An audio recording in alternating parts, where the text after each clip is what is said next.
Welcome, everyone. So happy that you could join us today. We will get started promptly at 12 o'clock. If you do not want your face on the Zoom recording, please turn off your video.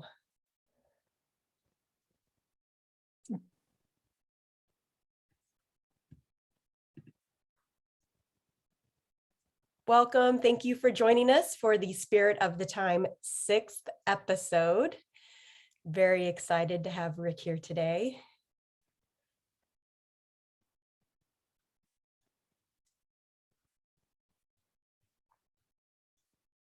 We are recording this, so if you do not want your picture on Zoom, please turn off your camera.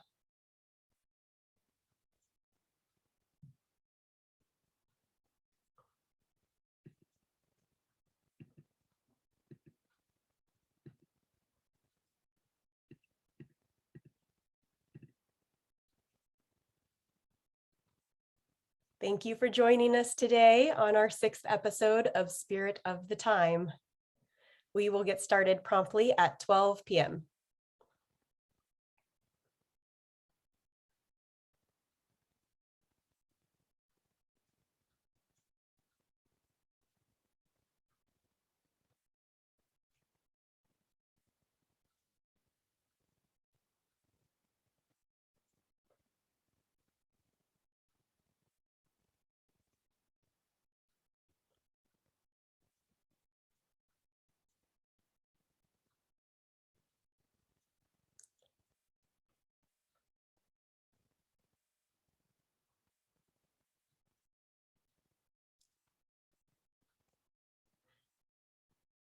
We want to welcome you to our 6th episode of Spirit of the Time from Zeitgeist World Headquarters.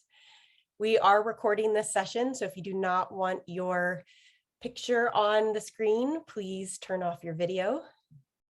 We will get started in 1 minute and 30 seconds.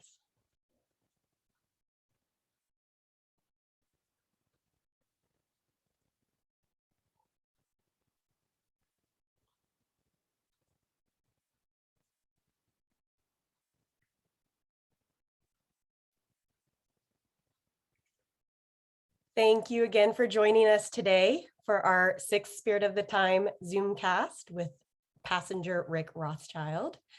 We will get started promptly at 12 p.m.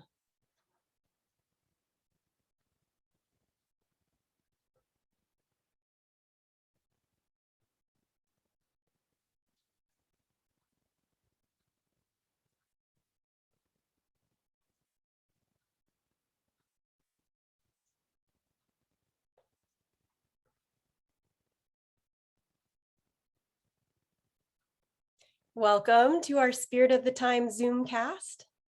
Happy to have you today. Thank you for taking the time out of your day to join us. We'll get started in about 30 seconds.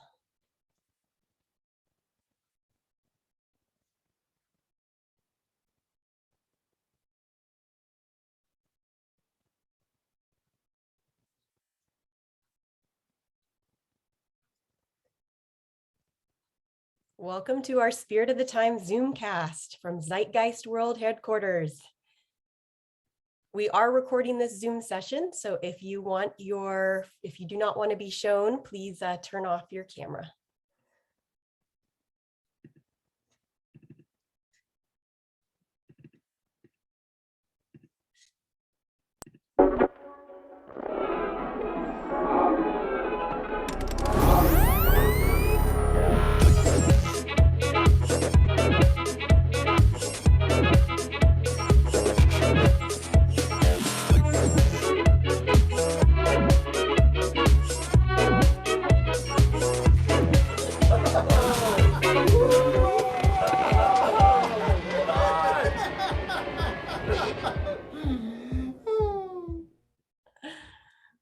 Oh, welcome to Zeitgeist Design and Production. I'm Becky Kiefer, Studio Director.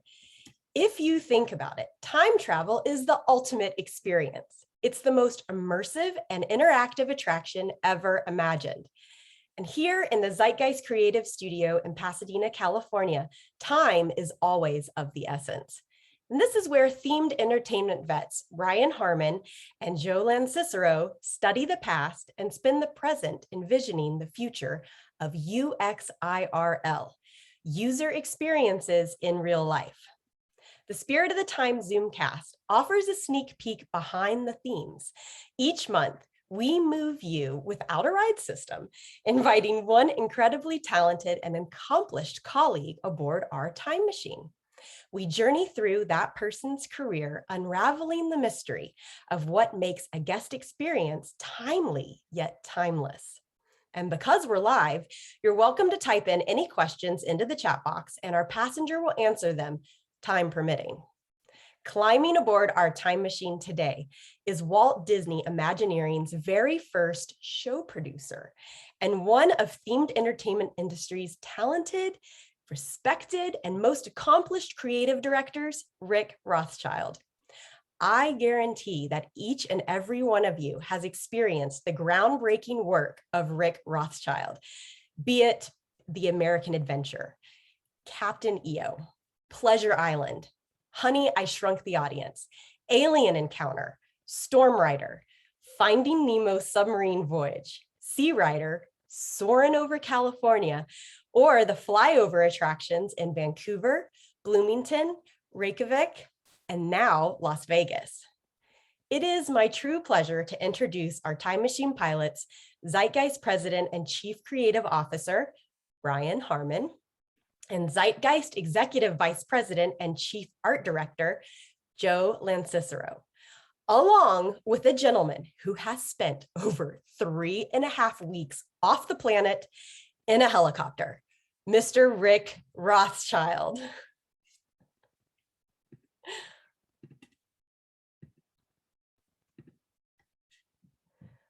And they are muted. And now they're not anymore. Unmute yourselves, guys. Yay! Oh my God. Yeah. A great trip. I never ever really get used to riding this. Wow. But the New York World's Fair, Yeah, 1964. This was amazing. We just came back from the New York World's Fair in 1964. All those great Disney attractions. Oh my God, Mr. Lincoln was amazing. How did he stand up? That was like. And who was that enthusiastic little kid? That 14-year-old? That was no little kid. That was a 14-year-old who I think is going to grow up and do amazing things. And guess who he was? Rick Rothschild. So I want to just quickly start off with a little testimonial to my great friend, colleague, Imagineering buddy, Rick Rothschild. He recently was announced as a TEA master. Yes. Fantastic. A little round of applause for that. What does that mean? That means your peers have acknowledged you as being the absolute best in your craft. Yes. And when I read that announcement, I go, this isn't news to me. No. This is not news to me. I have experienced it firsthand. Absolutely. I mean, as you will find out, Rick actually defined show producer. The first one, what it means, which is now a standard in the industry, besides all the other things that he created. Yep. But for me, working through the years, there were show producers that had a great brain and could think, and understand the big picture. There were show producers who had a good eye, and maybe not being artists, but they understood how the whole thing goes together. And then there was that rare show producer that had a big heart, who understood the story. Rick embodies all three things, and that's what I always loved about it. An eye for detail like no one I'd ever worked with. Right. The smartest guy I ever worked with, because he understood how the whole thing worked. But all those things are great, but he has a big heart and understands that that's the thing that people want in an attraction. Understanding how to get the emotional core of things with that amazing brain. So it's an honor to be here with you today, Rick. Thank you. So Rick, let's get started. Let's set the time machine for our first destination. You can keep your goggles on or remove them. I'll keep them on for a while, at least to get me back to when I was. All right, cool. We're We're going to set the machine for our first stop. It's going to be 1956. We're in Thousand Oaks, California, and I see 3 trees here that inspired you. Tell us what's going on here. So, hello, everybody. And thanks for joining. And Ryan and Joe, thank you so much for hosting all of this and asking me to participate. I'm looking forward to the journey we take. It's as much fun for me to go back and recall some of what we're going to talk about today. So 3 trees. 3 trees relate to the location I lived in Thousand Oaks. We lived on a hill that's still there, and the house is still there, although the family doesn't have it anymore. And my father planted trees before I was born that grew into big enough trees by the time I was, 5, 6, 7, 8 years old, that I could climb up in them. And at the same time, a seminal moment in my early life was the first trip to Disneyland, which if you were on early enough, everybody you saw one of the photographs go by, and there was this little kid there standing in a construction helmet and holding a roll of plans, or somebody said it's a churro. I don't know what it was, but it always amused me that it looked like I was already ready to go to work at Imagineering without knowing I was there to do that. But that photograph was 1956. And the trees are significant because I lived a mile and a half from the nearest neighbor. We were in ranching lands in Thousand Oaks back then. My father was a rancher. And so the trees became, and I think it was coincidental or post my Disneyland, they became these 3 areas or lands in my mind of adventure. So I truly did have a tree that I could climb into with all my imaginary characters in an adventure land kind of place. Another tree that was sort of the future, and a third one that took me into another realm of characters and imagination, because I had no siblings. I ended up with no siblings, so an only child. And so you recede into your mind, I guess, a lot. And so tremendous significance that all of that idea of climbing up, and plus we were on a hill. So even the fact that I climbed up into trees on top of a hill to get even closer to the sky, I think is relevant in the long term to my career. You were soaring at age 6. Soaring already. Yeah. And I would say too, the other piece of that is that we didn't have television. Didn't have television until I was almost probably about the time we went to the World's Fair, which we'll talk about a little later. But because of that, I also didn't see a lot of movies. And so all of what was going on in my head started to, I think, get really promoted with that trip in 1956 to Disneyland. That just like knocked me out as a kid, because some of those book stories that you'd read, whether it was Peter Pan in a book or Mark Twain in a book or whatever, suddenly there were these physical places that for most of my memory at that point was all about my connection to literature, not to television or to movies. Right. Wow. Okay. Well, let's just move forward to 8 more years. Let's go to 1964, where we just were. And that kid who we ran into. Yeah, what do you do here at the New York World's Fair? Yeah. So, like many things, when you look back in your life and you see how so many different things entwine and connect and so forth, my mother actually worked at the 1939 World's Fair. And so when 1964 came, we had relatives back on Long Island. She had her sister and family.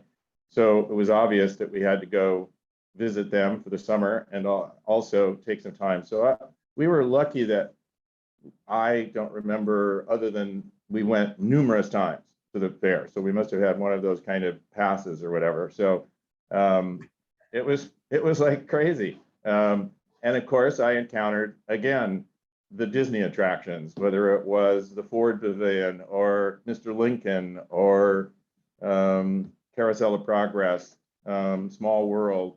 And obviously, that was my big encounter with animated figures that had taken such a leap from the little talking tiki birds before that. So that again left seminal, and I was able to go back and see these things more than once too, which was for me, because I was just so incredibly enamored by all of it, and the rides, the Ford ride and the City of the Future and all that kind of stuff. So And I think I mentioned to you that the other most incredible pavilion that I remember there, you know, other people were enjoying, I don't know, the Mona Lisa and all this other high art and all culture and everything. I remember the White Owl pavilion, which was a octagonal shaped, yes, cigars, White Owl cigars. It was about my recollection is it was like probably a 2 to 3 story tall octagonal red block that said White Owl and white on it because that was their corporate colors or whatever, logo colors. And every, like, I don't know, 10 minutes, the building would start to vibrate and shake, and then it would belch out a smoke ring, which was billed in the little program for the fair as shooting a 20-foot diameter smoke ring 200 feet in the air. And I can attest, maybe not to 200 feet, but it really was amazing how far it went up. And so we all know in this industry, and we all know about the smoke puffers and all the rest of the stuff.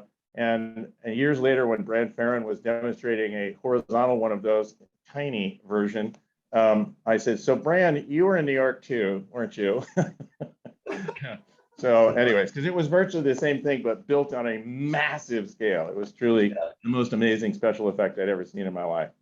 Wow. Wow. That's cool. So if we fast forward now 4 years to 1968, we're in Appleton, Wisconsin, and it looks like you're studying chemistry. How did that? Yeah, go figure. Thank God that didn't work out.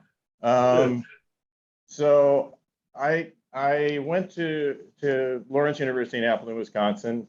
I chose the Midwest because it was somewhere in between all of my family, and I didn't want to be near anybody. I wanted to go to some place that I was completely unfamiliar with. And it worked out really well. So I decided to take chemistry, I think, because I didn't know what else to do, and I was intrigued with that side of my brain. But I had also, in the 4 years in high school, really enjoyed the theater, and I was one of the kids that didn't like to be on stage. I could never remember more than 2 words at a time. I just didn't want to do that. But I loved the behind the scenes. I loved assisting the director. I loved building sets. I loved hanging the lights and all that stuff. So literally the first day that I went to Lawrence University, unpacked my bags, went out. It was one of those beautiful fall days in Wisconsin. The leaves were beginning to change. And I look across the central square and I see the theater building, which I was familiar with from my visit a year ago at the campus. And I see the back shop door is rolled up. So I walk over and I walk up the little stairs and go in the shop, and I'm greeted by one of the folks in there because they were already in production in the first construction for the first fall season. And an hour and a half later, I walk out having discovered my people, my family for the next 4 years, and a job. And they offered me a full-paying 20 hours a week job in the theater. So while I was doing chemistry, I was also doing that, which actually was where I discovered my real love was. And shortly after that, it was like, okay, let's switch to theater and psychology and forget the chemistry. So that's what I did.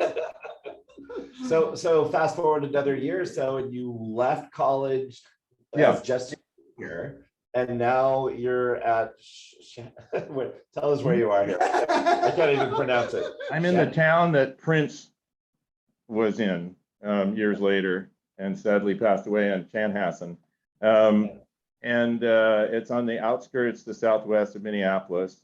And a good friend of mine from college several years ahead of me had gone on into working up in Minneapolis in the vibrant theater community up there, and called me one day in the early part of my junior year and said, so there's a job up here I think you should come interview for. So I went up and interviewed, and it was the technical director position at Chanhassen, which is still there. Chanhassen is the largest, I think, dinner theater complex in the United States. So anyways, I interviewed, I got the job. So I went, oh, huh.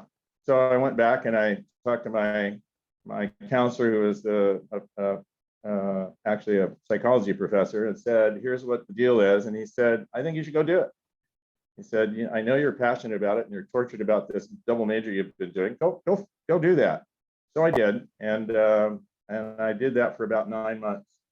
And then he called me one day towards the end of the following summer to check in on me, which I thought was really quite nice. And said, I have one piece of advice to you. He said, if the degree is going to mean it, it means anything to you, the longer you stay away from university, the harder it's going to be to potentially come back and get it. So I said, I'm not telling you you should come back, but it's more about your own personal, appreciation for what's right for you in life. And I took that advice and went back and did a sort of a crash through the 1 year following and made up for the other half a year that I had left behind. And graduated with my class and graduated with honors and all that kind of stuff. Because by then I was totally knew what I wanted to do. It was the best sort of educational moment, probably, was that period of time in 69, 70. All right, so let's move forward 5 years. It's 1975. You're 25. We're in Oberlin, Ohio. Oh yeah. Yeah, Okay. and I missed my opportunity along the way for Joe and I to have known each other when we were both, in our 20s, because I, prior to going to Oberlin, was accepted in the first class, graduate theater class, to be at CalArts when they moved to Valencia, which I think was about the time Joe was there.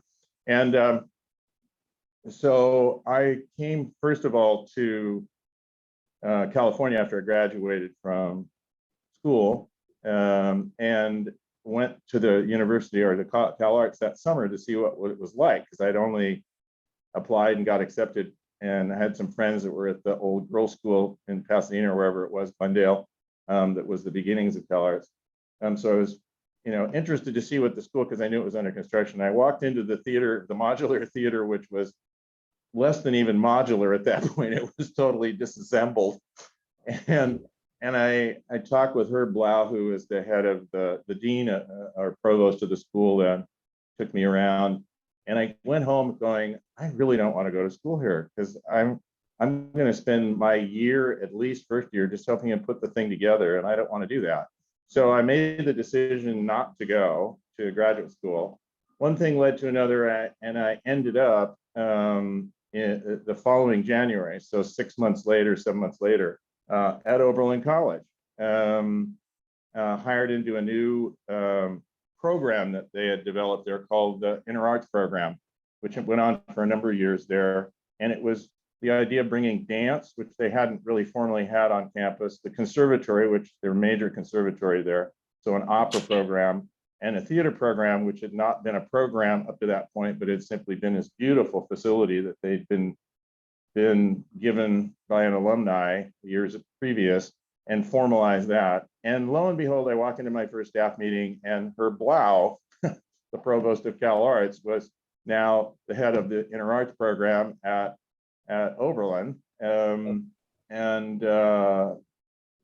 There were a number of his students, graduate students, Julie Taymor at the time, Bill Irwin, who's well known as a performer and mimist, extraordinary performer, Eric Bogosian, who's another actor. So it was quite an interesting group. And we also had Twyla Tharp in her early stages and days as a choreographer, and lots of other people that were brought into this program. So for 4 years, I worked there, and then finally in 75 decided it was time to move on, and here we go again. Yeah. All right, so let's fast forward 1978. And here you are in Glendale, and sitting here with Eric Weston, who I've known. And what are you guys talking about? So I'd done a project just previous to my conversation or my interview with Eric, that was a big museum historical walkthrough experience up in Spokane, Washington. And through one of the vendors, actually Grosh Scenic Studio and Grosh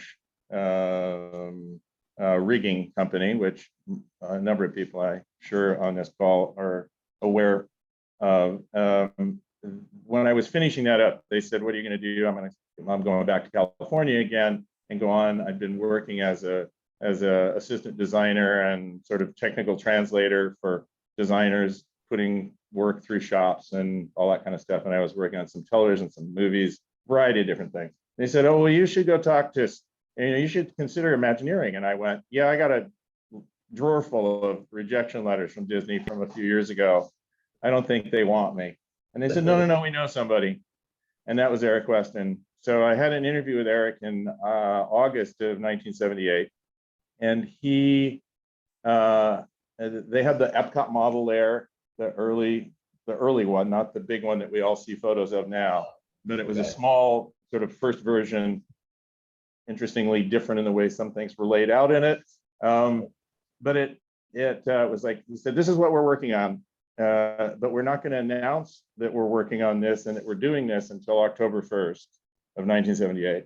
But he said, I would like to hire you. So I promise I will call you formally October 2nd. So we did. And October 2nd, I got the call and I started in December of 1978 in Imagineering. Wow. Wow. Okay, so I mean, timing in terms of, arriving there when they're doing probably one of the most monumental projects they ever did. And their second design, they had started with Disneyland and the Magic Kingdom. So this is the first time Disney did something without, a castle and characters. So what did they have you do? So I was hired as, I believe, the only departmental coordinator. And I was the departmental coordinator for, back in those days, departments 431, 432, and 433. And again, some of the people that are on the call will recall what those departments were, but for the benefit of others, it was the lighting and special effects department, which when I started there had 4 people, I think, in it, maybe just 3. A audio and video department, fledgling video, mostly audio, that had another 3 or 4, maybe 5 folks in it, and then show programming and figure animation, which was with Rogers, Jack Taylor, and I think that was it in that group. Oh no, there was one other gentleman there, so there were 3 there. So it was this tiny little group of people, 3 managers, and a huge daunting task, obviously, ahead of them, as was it for all of Imagineering. So I was brought in to help those 3 groups and get ready to do Epcot. So that meant as they grew to, I don't know, was it like 150 people in special effects and lighting or something? I mean, it was pretty amazing how that grew, but also the facility needs and also the structure for how to just get everybody and the process organized of serving and working with the creative, working with MAPO, working, to get everything organized. So I did that for about a year and realized that I'd done a really good job, I guess, because I was running out of things to do because things were in place, systems were in place, facilities were in place. And so Watha Rogers, who'd become already the beginning of a mentor for me there, of many remarkable people that I had the opportunity to be mentored by, said, I think you should go talk to Randy Bright. And this was in December of 79. Right. So I did. I knew Randy a little bit because I'd helped one of the other things I was doing with the audio and the video department was we were helping do all these presentations that they were constantly doing to get, participation and sponsorship and so forth for Epcot. So I'd worked with Randy that way, but I was, this little fledgling person in the corner that was like many, just helping things, but I was familiar with him. So I went and talked with him, and he, in a really wonderful, probably hour or so conversation, just said, well, Marty has just added to my role and my responsibility and now overarching head writer or head creative supervision of all writing, all scripting for all of Epcot.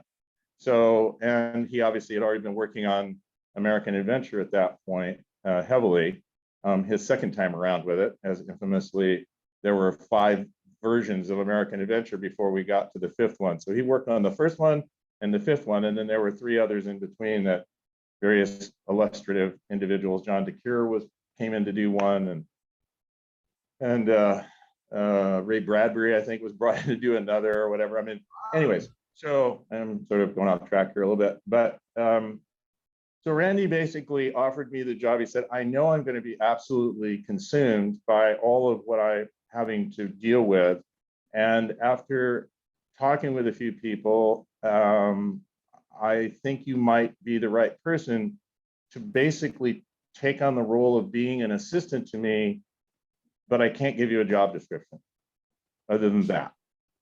And it was like, well, how could I refuse that? But I didn't say that. He said, so you have the weekend, come back Monday, let me know what you think. So obviously it was like opportunity to work, move from where I was, move into creative, which I was enamored by the opportunity to do something like that and honored to be considered to do something like that. And also the fact that somebody was asking me to take a position with no description of what I was supposed to do. I was like, rock on, let's go do this. So anyways, that was the beginning then of a wonderful opportunity that was bestowed on me as we went forward that ultimately ended up with the role I took on with American Adventure. Wow, that's amazing. So so it sounds like if we fast forward to around 81, Marty didn't want to call you what you were actually doing. So what's going on here? Well, I was doing something initially that had no job description. I was working with the collective show team for American Adventure. Randy was obviously at the lead of that because he was the lead writer and had conceived of the idea and had been working with some of the core design team at the beginning. But as it began to evolve in its design and it became very clear that, the design direction with the big theater show and all the rest of that kind of stuff, I guess my background in theater and my interest in my background in theater led me naturally to begin to get more involved and work with various members of the team. But it was always sort of as just part of Randy's, atelier or whatever. And so there was a point though where the project team, Jane Jackson, who was at that time, I think still the coordinator, but was soon to become the project manager, and a few others went to Marty and Randy and said, what we're missing, we realized, is it's sort of like we're missing the donut hole. We got the donut. We've got all these incredibly talented people, from engineers to all the different Mapo talents to the design team to everybody. But we don't have, and partially because Randy is so busy doing so many other things, we don't have that daily participation of somebody who can sort of direct and make sure the vision stays on track. And Rick's sort of been doing that, but it's probably time to acknowledge that this role is necessary. And so Marty and Randy both agreed. So that leads to your question, the answer to that question, which is in discussing what they were going to call me, because in those days, Marty was infamous in issuing, as were everybody, but he particularly would issue company-wide, not email, but memos, those little paper things that everybody got. And yeah, with the Marty on it. And so he said, we're going to call you show producer. And I went, well, okay, I come out of the world of television, movie, and particularly theater, and that's not what I think I'm doing. And he said, but what are you doing? And I said, well, I think it's show directing, really. And he said, I got that. He said, but it will confuse everybody because we have art directors. And we've had a tradition in this company that the art directors are the creative leads on projects. And so to call you something other than that kind of director, people are going to go, well, what is that? Although I said, well, I think everybody will pretty much understand it. He said, no, we're going to call it show producer. So I was given the title of show producer. And the humorous thing to me was probably 6 months later, a memo came out from Marty announcing Barry Braverman as the second show producer for Tony Baxter and the Imagination Pavilion, where Tony had been working Barry had been working with Tony already anyways. But the humorous part of this was in the introduction of Barry to the company in this new role, the key central paragraph, and we all know how Marty was so wonderful with and eloquent with words and succinct with words. When it got to Barry, to his role and responsibility, Barry will be doing what Rick Rothschild is doing on the American Adventure, period. Without describing. So you became the standard. You I defined. guess, although Barry and I, over years and even through the early parts of that process through opening of Epcot, came to realize that we were doing some very different things. And so eventually that difference continued the tradition and the number of incredible show producers over the years that have walked the line at WDI and done a remarkable job. But I eventually, probably within, I don't know, 6 or 8 years after that opening of Epcot, somewhere in there, it became appropriate to recognize what I was doing as something different than all those other individuals that had been brought into the process. And that's when I actually was acknowledged as a show director. And I don't think anybody else, I mean, people have been called creative director now, which was another one of those things that nobody got called back then. But I don't think anybody has ever, for whatever it doesn't mean, but I don't think anybody else has ever been called show director at WDI. Wow, that's great.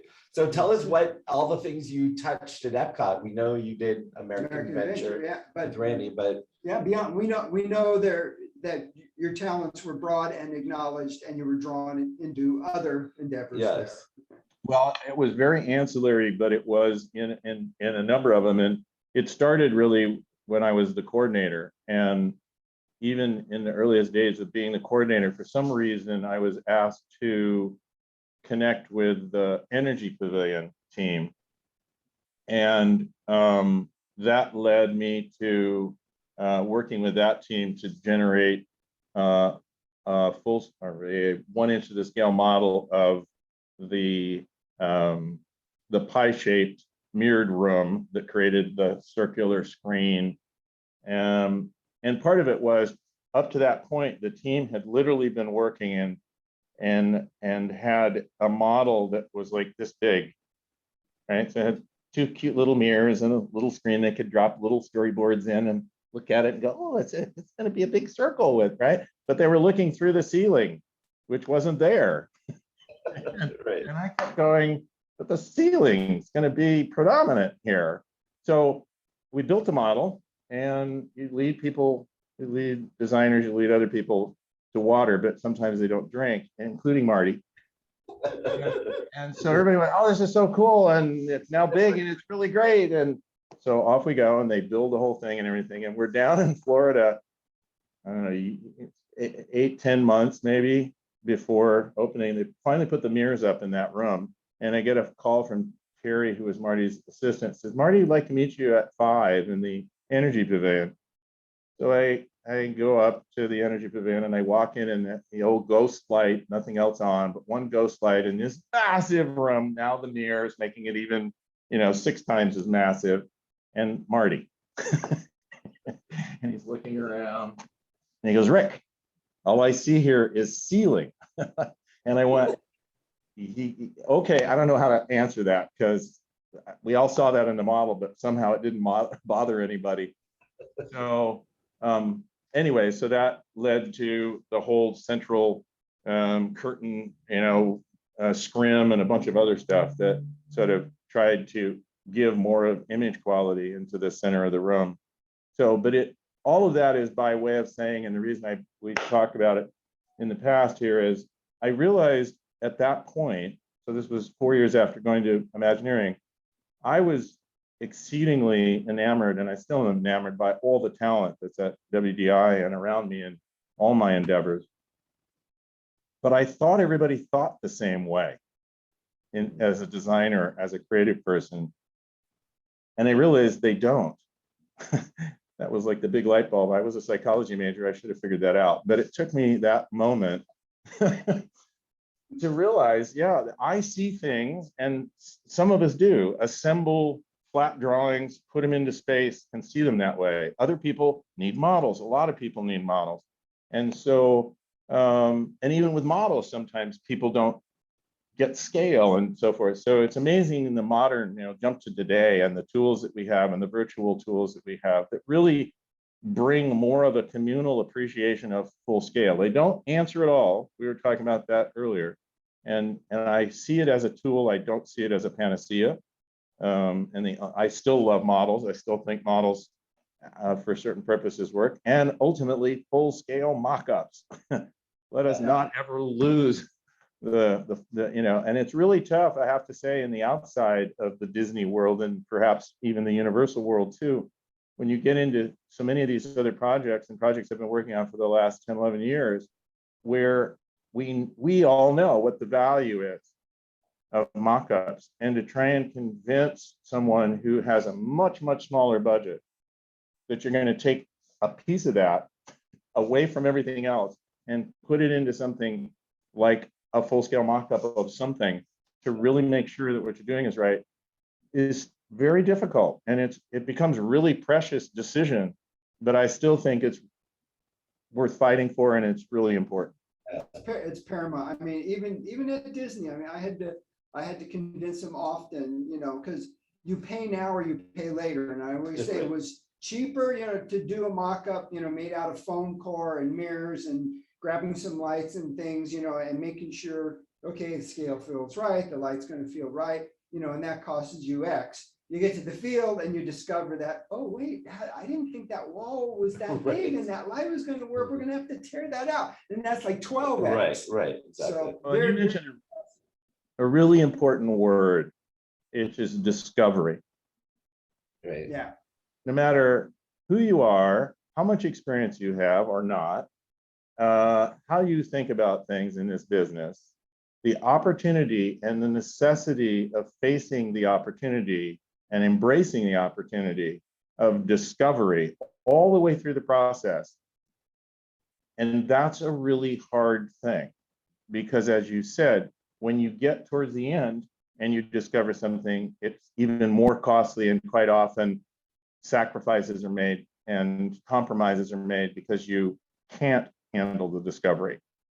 So for me, I guess that's something I have always tried to look at with projects, is the opportunity to build into the process of the design and the execution of the design what I call hooks, which are those little, like, okay, well, when we're thinking about designing this, can you guys in the audio department just like make sure you have a little bit of possible coverage, so like at least maybe the extra wires from point A to point B are there, so we don't have that as an imposition if we want to put something in or whatever. It's sort of not wasting money that you're never going to use, but sort of looking and making sure as you're working with all of the implementation side of things to give yourselves those hooks where in the process you might have that opportunity to go, remember when?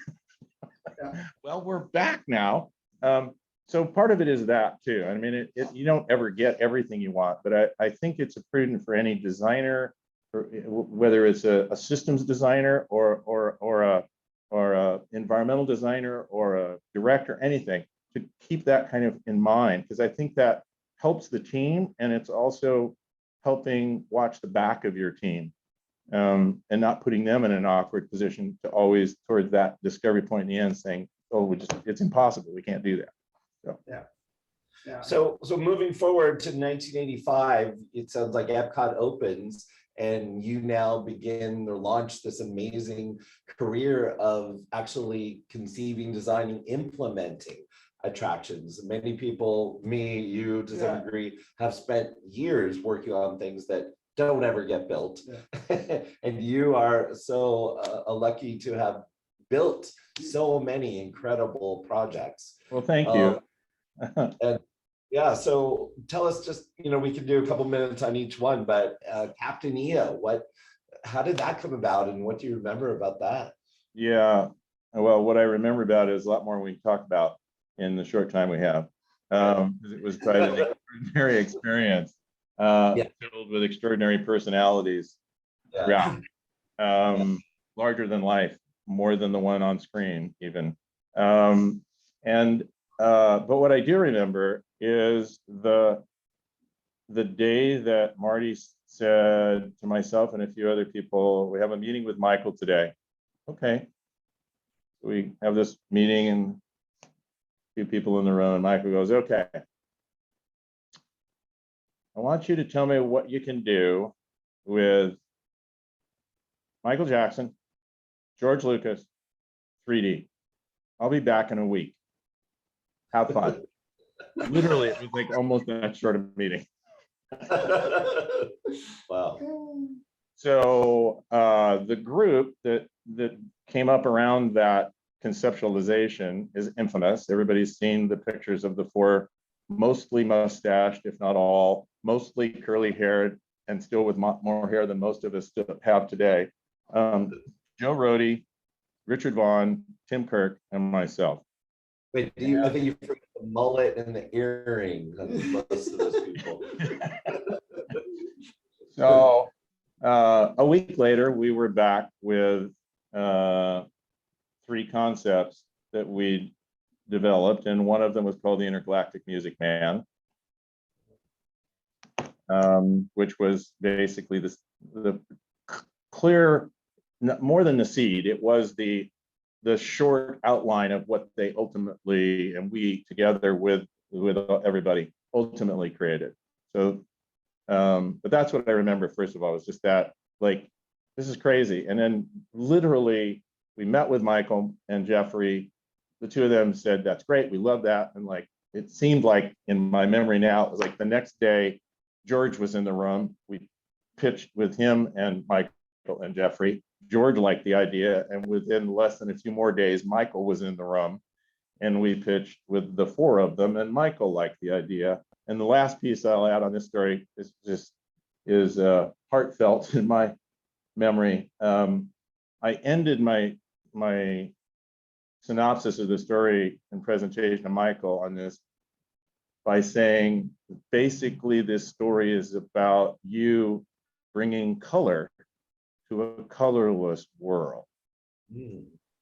Now, yes, that's exactly what it is, but it also, and he got it, and as I'm saying it, I went, what did I just say?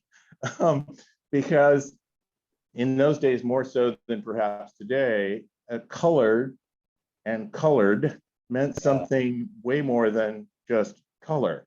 And I didn't intend it that way at all. And yet I went, that's the best double entendre I probably will ever have the opportunity to pitch in front of someone like that. And his eyes twinkled, he got it clearly, and we went on from there. That's amazing.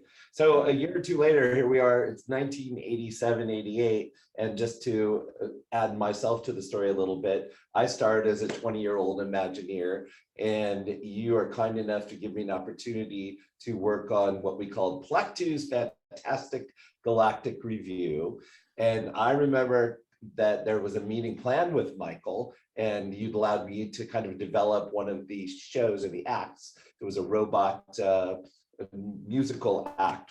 With, and I wrote a song for Michael Jackson. Michael Jackson, right, for the Carousel Theater building at Disney. And I asked you if you would let me pitch to Michael. You allowed me to, and to this day, Rick, that is one of the most amazing moments of my life, and I thank you so much for that. Well, I'll tell you, you got lucky, because the Christmas before that, which was shortly before we all started working that spring on that, I'd already been asked, what do you do with the carousel? Michael dumped that on me. Right. So we're at the Christmas party. Back in those days, you know, executives worked at Disneyland, and Michael is serving ice cream at Carnation. And I come in with my family, and we have the usual little platitudes and everything. And he looks right at me and he goes, what's going on with that carousel?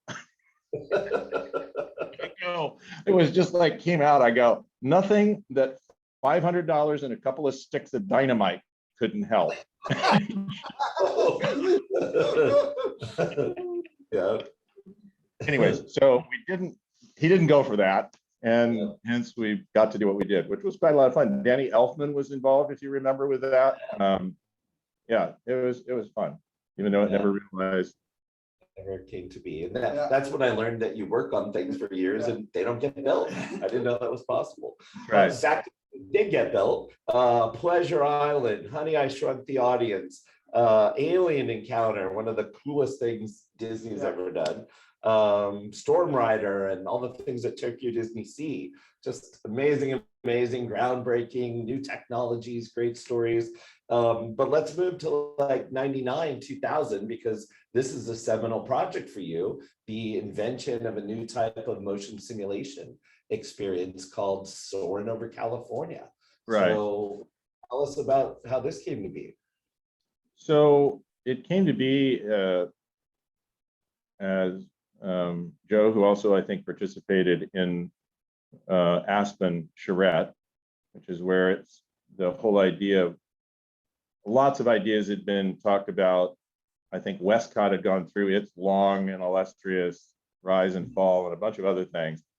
And so we were all brought together, Paul Pressler and Michael up in Aspen, because Michael's new house was up there and all that kind of stuff. Anyways, and so we had this 3-day charrette on what to do. And quite honestly, it started off, here we go, sort of the change in attitude, the changing winds. The first day was all about the economics, not about creative. It was, this is, and Paul was heavily like, this is the mantra. If we cannot deliver a park that does the following, X number of people, X number of dollars, all that kind of stuff, slice and dice it, folks, this is it.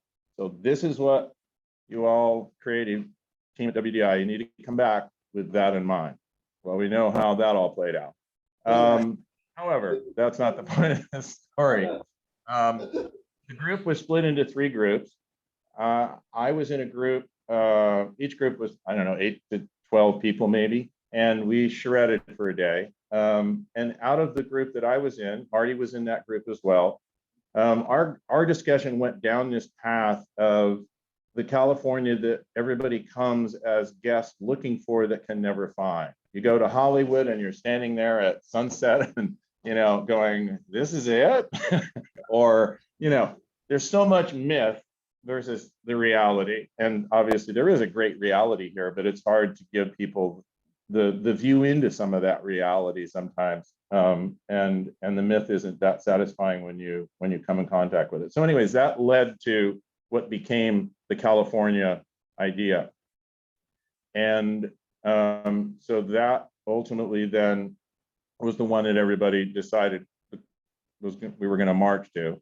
So then we were broken out into groups. We'd had some ideas of what you could do with that. And one of those early ideas, and I think Tim Delaney was also, I believe, in the group. If not, he became with me part of looking at what we could do with this idea, was let's do something that is the broad experiential connection with the exceedingly interesting story of California's diversity.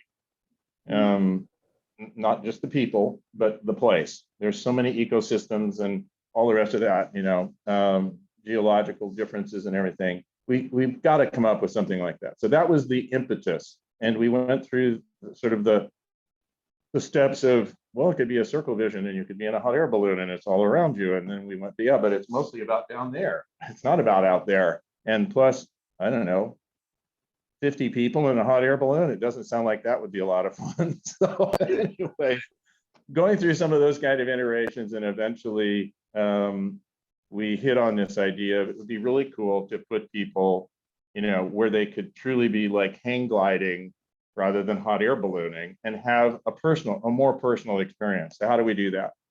And so that led to pretty quickly this idea of putting people in some kind of a chaired device that we now know is the Soarin device. But the key, and a spherical, we've done some testing and sort of very quickly came to understand the only way we're going to do this is in a dome and get a good result experientially. So then the real question was how to do this and what happens in an emergency? How do you evacuate this thing? So all of that led to the infamous Mark Sumner over Thanksgiving coming in with his little erector set, pulling it out of the paper bag very excitedly in front of a small number of us, turning his little crank, and this little sort of 3-barred chair rises up while the chairs stay that way. And he goes, this is it. And then he let go of it and it went, "Ew." Wow. And it was like, okay, that's it. And, so that's, to me, that was, and it was been featured numerous times as an exceedingly succinct example of Imagineering on all fronts. So anyway, so that was the beginning really of it. And then after that, it was like, all right, so what are we going to do with that? We've got the machine now. Everybody's bought into it. The building is starting to take shape. Michael ultimately wanted it sunk in the ground at a cost of a few $2 million or something because it was too tall, things like that. But ultimately, the idea, the technology, the technique. So then it was the step of what do we do to tell the story and what are we going to do with that? Yeah. Wow. So, that is obviously was the first of many of these experiences that you've gone. And as I was saying earlier, I think the thread in which you bring to this, it's not only the eye for wherever that place is, and finding those seminal moments, the perfect, view of things, but, how it ties together in an emotional experience, the addition of music, the addition of effects, but, it's like with any of these kind of projects, it's how you put it all together. And, you all that experience you had from theater and all those attractions, I think you bring to these things. And I don't know if people really, understand, all that's going on that you bring to it, and that's the magic of what you do and other great artists, is that it just is happening. Wow. And I'm having this emotional experience. The music is soaring. I'm feeling the wind in my face. I'm going over this amazing landscape. And that's how it should be but all that great thinking and design and all those other things that played in beforehand, is should never be underestimated. No, I think you developed an intuition. Yeah. Where it just comes naturally. You feel it, you know it. And that's why you're so brilliant at creating these types. Well, I have to say that this is in a way wraps us back to the trees. Right. It's worthy of talking about the trees. Because the trees, as I said earlier, getting up as high as I could and as close to the sky to look down at the earth, Soarin gave me an opportunity and gave me a gift that I wanted to, and I believed in, was a gift that all of us that worked on it could give to our audience. And I still believe that. So it's a gift of perception, of proximity, and seeing things in a way that you otherwise cannot naturally as a human do. And certainly in some cases do safely. And so to me, that was a key part of this. And the other thing I'll go back to is Disneyland, one of my favorite attractions from the first day that I went there, where I was able to see Peter Pan, even before I saw the movie, because I don't think I'd seen the movie because I was too little when it came out. But the ride, that going out the window and suddenly it's around you and below you, was another indelibly lasting thing. So now you can put those little pieces together. And for me, that was a piece of it. The second piece was, and I knew there were lots of people that could feel similarity to my experience. My father came to California from somewhere else, and I was born here. And and so did my mother, obviously, but my father came first and became a rancher here and worked in the movie industry and all that kind of stuff. And the idea, and he was passed by the time we did this. So my mother was still around. I wanted to make something, one, that anyone to my mother's age, who at that point, she was in her late 80s, would feel okay to ride and enjoy. Because I remembered an experience she had where she and my aunt went to Disneyland. I got them some tickets after I'd started working in Imagineering, and I called them at the end of the day and said, "So how was the day?" And she said, "Oh, I had a great time, really enjoyed it. Haven't been there in so many years." And but she said, "We went on this one ride where it was like a roller coaster in the dark." Oh, Space Mountain. okay. I said, so how was that? She goes, never going to do it again, but I really had fun. So I figured, well, I don't want to put my mom through that kind of experience. I want to create, something that's the 4 to 104, as we now say about all these flying rides. But also going back to my dad, to really sort of somehow connect with what drew him here. And I think we'd all worked on the Disney California idea, and the core part of the center of the park was, to me, about what drew people here, the opportunities that people had. And obviously Hollywood is a great example of opportunity and all the rest of that. But the core of, from vineyards to agriculture to the geology of this place and exploring it and enjoying it and all that kind of stuff, I just saw this as an opportunity to create a joyous experience for people, which led me to believe that the way to do it, and I still believe very strongly in this, is it's a visual and lyrical poem, and it requires no words to experience it. And I think to not my credit, but to the credit of what the audience has shown us about this kind of experience, everybody relates to that, and it allows you to go back and enjoy it again, because it's like coming back to a great piece of music. This is a great, lyrical experience. So I love the opportunity that's been extended to me beyond that, to just do what I'm doing with my partners in now multiples of these, creating these gifts that you can give people for them to enjoy this kind of experience, because I just think it's so extraordinary and so meaningful. Yeah.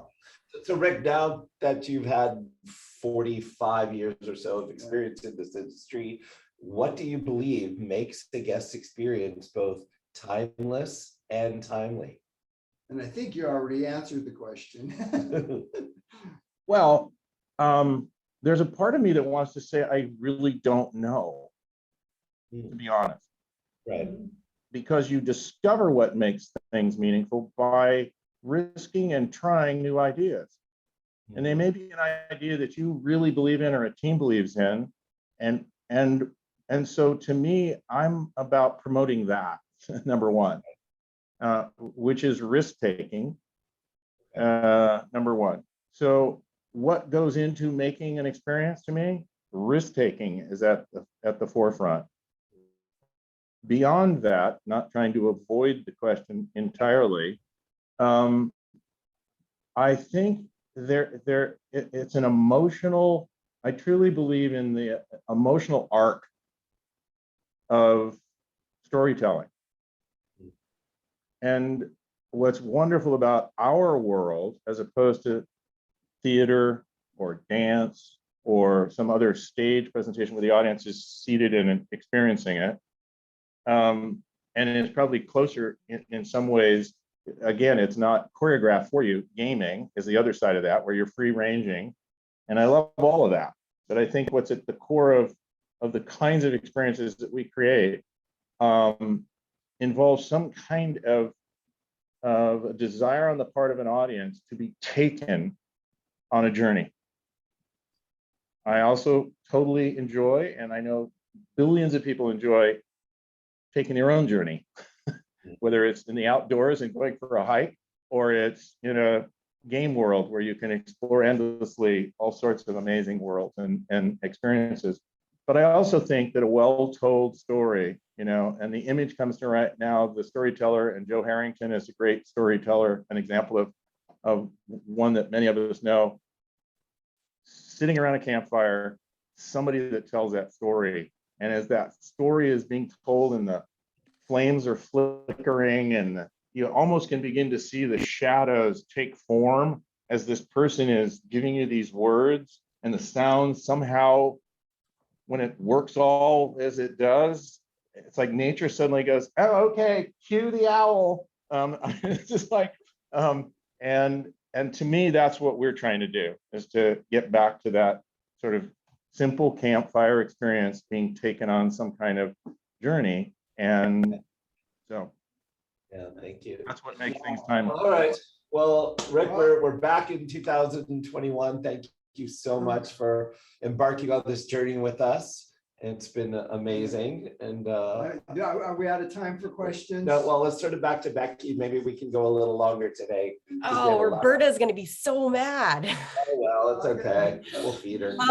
I do want to quickly say that Lewis is on, and he said one of his favorite projects was designing the graphics for Alien Encounter, including the main marquee. So how cool is that? Oh, Lewis awesome. joining us. Wow. And I have to ask one quick question because this one made me giggle. The grid patterns on the seats for Alien Encounter, and they were so uncomfortable. Was that on purpose? I inherited the seats. So you'll have to ask in the process of my working on that show, which we didn't really talk about, but how that came to be, there were large pieces of that show that were repurposed in a sense to tell a slightly altered story that became what we opened with.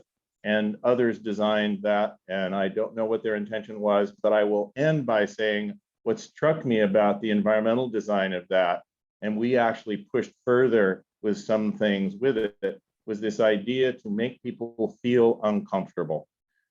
So I would suspect the answer to your question is yes, because spiky things, whether you see them like fingernails of the witch or whatever, tree branches in the dark, anything that you can do, and then to sit down and be poked by, in a sense, be uncomfortable. That was the whole point. Uncomfortable. There you go. All right. Well, you guys, we hope you enjoyed our ride today. Thank you so much to Rick Rothschild for soaring with us today and doing a flyover of his career. And on behalf of Zeitgeist Design and Production, we thank you for spending an hour of your precious time with us on the Spirit of the Time Zoomcast. Join us again next month when we celebrate the 20th anniversary of Tokyo Disney Sea with its principal designer, Tim Kirk.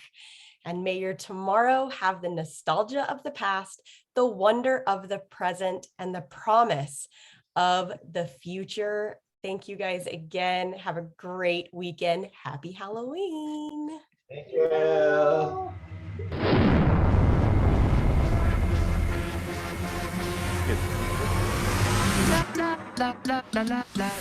Get it.